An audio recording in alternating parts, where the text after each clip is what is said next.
Hi, and welcome to another edition of Delivery Driver Diaries. As you can see, it is still winter.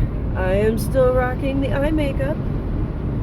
Alright, so, oh yes, don't forget to like, subscribe, ring the bell, because I never know when I'm going to post. So, if you'd like to know when I figure out that I'm going to post, you're probably going to want to ring that bell.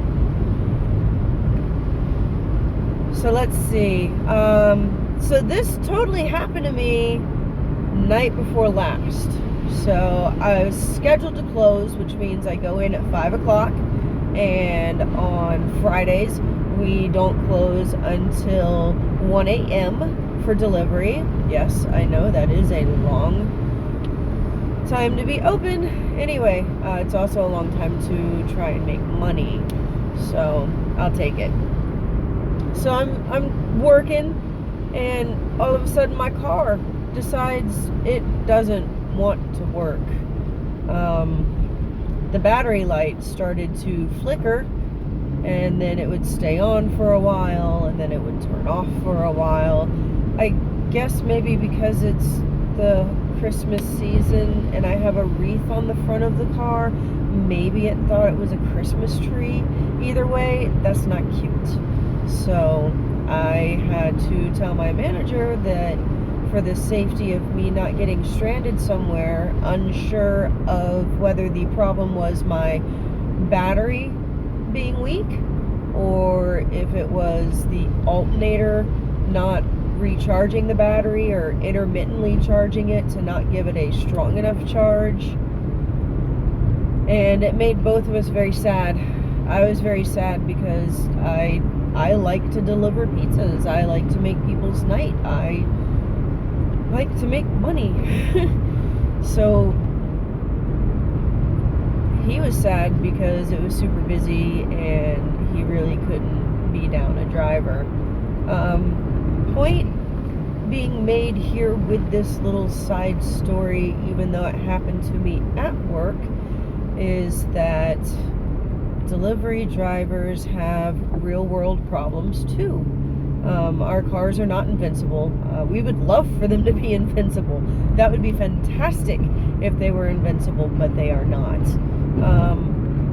So the next day, I went and had my battery tested at where I bought it at a refurbished battery shop, and they were awesome.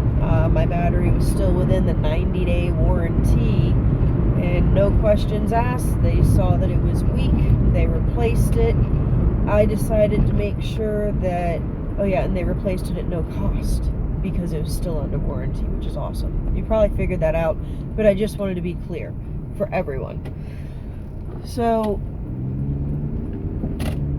then the next step was to just replace the alternator, because I don't want to play that game where I drive 17 miles from home just to get to my delivery zone to have I guess it's probably about 6.5 mile radius from the store that we drive. So it's a pretty big delivery zone, you know, out in what feels like nowhere sometimes. So yeah, I ended up having to spend $0 on the battery, but I did end up spending 79 and change, let's call it $80 for the alternator, and that was with the core returned.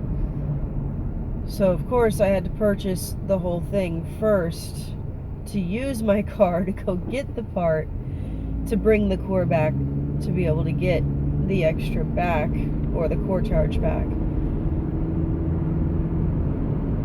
to come back into work and hope the car doesn't come across any other issues. I mean, it is a 24-year-old car. We do tend to buy the cheaper cars because, you know, it's kind of what it comes down to. Why get a new car to beat the dog snot out of it to have the warranty run out quicker when you can just get an older car and maintain it? So yeah, as usual, my common phrase. Yes, I'm working on a common phrase. Remember to tip your delivery driver. We have real world problems just like you do. You didn't want to leave your house. You didn't want to put the miles on your car. You didn't want to have to face the weather, whether it's hot, cold, rainy, windy, whatever it is. You didn't want to get out in it. You didn't want to cook the food. So please be appreciative to those of us that... Wow, this guy wasn't looking before he tried to pull over in front of me.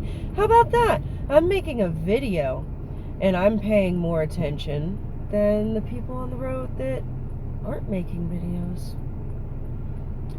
But yeah, remember to tip your delivery driver.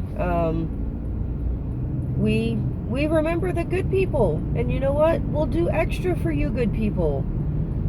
We also remember the not so good people, or should we go back to the kind thing? I'm sorry. We remember the kind people,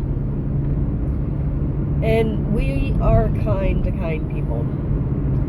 We remember the unkind people, and it doesn't always make it easy for us to want to be kind.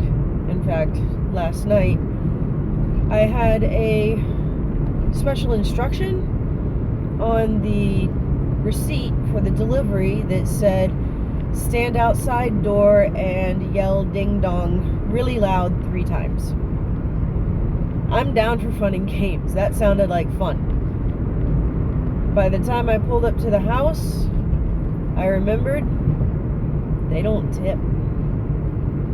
You're asking me to do something when you have previously shown me that you don't appreciate the things that we bring you.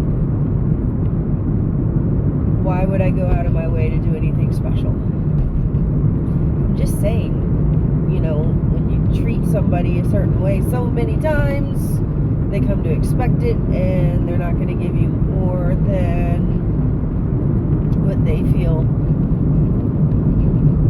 that you in the past have thought they are worth. Alright, sorry to be such a Debbie Downer. Yes, I'm trying to get back in the upswing. I don't know if you can tell from listening to me, I am a little congested. Not happy about that. But I have gone ahead and brought tissues. So at least that way I won't be dripping all over things. Another staple in the car, hand sanitizer. Not necessarily because I get sick often, but I'm touching money all the time. I'm petting people's dogs. I give out dog treats to the cool dogs. So it's nice to be able to sanitize these because they keep getting used. So, alright, I'm going to stop rambling. We're at 8.5 minutes. Remember to tip your delivery driver. Remember to be a kind person. Kindness goes around. What goes around comes around. And also remember, like, subscribe, ring the bell. That way you'll know when I post next time. And until then, be a kind person, and remember to tip your delivery drivers.